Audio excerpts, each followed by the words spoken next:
ഇന്നെനിക്കൊരു കല്യാണ റിസപ്ഷനുണ്ട് എൻ്റെ കസിൻ്റെ. ഞാൻ ഡ്യൂട്ടിയൊക്കെ കഴിഞ്ഞ് ഇതേ കല്യാണ റിസപ്ഷന് പോകാനായിട്ട് റെഡി ആയിട്ടിരിക്കുന്നു. ഓൾറെഡി ഞാൻ ഡ്യൂട്ടിക്ക് പോയപ്പോൾ ഇടാനുള്ള ഡ്രസ്സും കാര്യങ്ങളൊക്കെ ആയിട്ടാണ് പോയത്.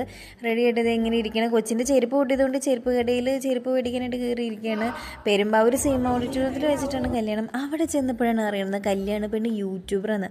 കുറേ വീഡിയോസൊക്കെ ഞാൻ കണ്ടിട്ടുണ്ട്. അപ്പോൾ നമ്മുടെ ഫാമിലിയിലേക്ക് അടുത്തൊരു യൂട്യൂബറും കൂടെ വന്നേക്കുവാണ്. അതേ നമ്മൾ സെയിം ഓഡിറ്റോറിയത്തിൽ എത്തി. അതിൻ്റെ ഫ്രണ്ടിലൊക്കെ ഭയങ്കര നൊസ്റ്റാൾജി ഫീൽ തോന്നുന്ന മിഠായികളൊക്കെ ആയിട്ട് ഭരണിയിലൊക്കെ അടിച്ച് വെച്ചിട്ടുണ്ടായി. നല്ല രസമുണ്ടായി കാണാൻ വേണ്ടിയിട്ട്. പിന്നെ ഞങ്ങൾ നേരെ അകത്തേക്ക് ചെന്നു. ഫോട്ടോ എടുക്കാനൊന്നും നിന്നില്ല. ചേട്ടായിക്ക് അത്ര താല്പര്യമൊന്നുമില്ല ഫോട്ടോ എടുക്കണേൽ. പിന്നെ എല്ലാവർക്കും നല്ല വിശപ്പുള്ളതുകൊണ്ട് പിന്നെ ഫുഡ് സെക്ഷനിലേക്ക് പോയി. അവിടെ പലതരം വെറൈറ്റി ഫുഡുകളുണ്ടായിരുന്നു. കിട്ടുന്ന ചാൻസിൽ നമ്മൾ മുതലാക്കണ്ടേ. പിന്നെ സാലഡ്സ് ഉണ്ടായിരുന്നു, ഡെസേർട്ട്സ് ഉണ്ടായിരുന്നു, അങ്ങനെ പലതരം ഐറ്റം ഉണ്ടായി. എനിക്ക് കൂടുതൽ ഇഷ്ടം ഉപ്പിലിട്ടതൊക്കെയാണ്. ഇതേ പാറക്കുട്ടി എല്ലാം പ്ലേറ്റിൽ എല്ലാവർക്കും വേണ്ടിയിട്ട് ഒന്നിച്ച് കഴിക്കാൻ വേണ്ടിയിട്ട് ഉപ്പിലിട്ടത് എല്ലാം ഓരോ ഐറ്റംസ് വാങ്ങി വെക്കുന്നുണ്ട്. എല്ലാവരും ഇങ്ങനെ കൂടി വർത്താനം പറഞ്ഞ് ഫുഡൊക്കെ കഴിക്കുമ്പോൾ നല്ല രസമല്ലേ. ഇതേ ആൻറ്റീനെ ആണെങ്കിൽ ആൻറ്റിയുടെ ആരാധകരൊക്കെ വന്നിട്ട് ഫോട്ടോ എടുക്കലും കാര്യങ്ങളും സംസാരിക്കുകയാണ്. പിന്നെ ഞങ്ങൾ റിസപ്ഷനൊക്കെ കഴിഞ്ഞ് എല്ലാവരുമായിട്ട് ടാറ്റാ ബൈ ബൈ ഓക്കെ ഒക്കെ പറഞ്ഞ് പിരിഞ്ഞു.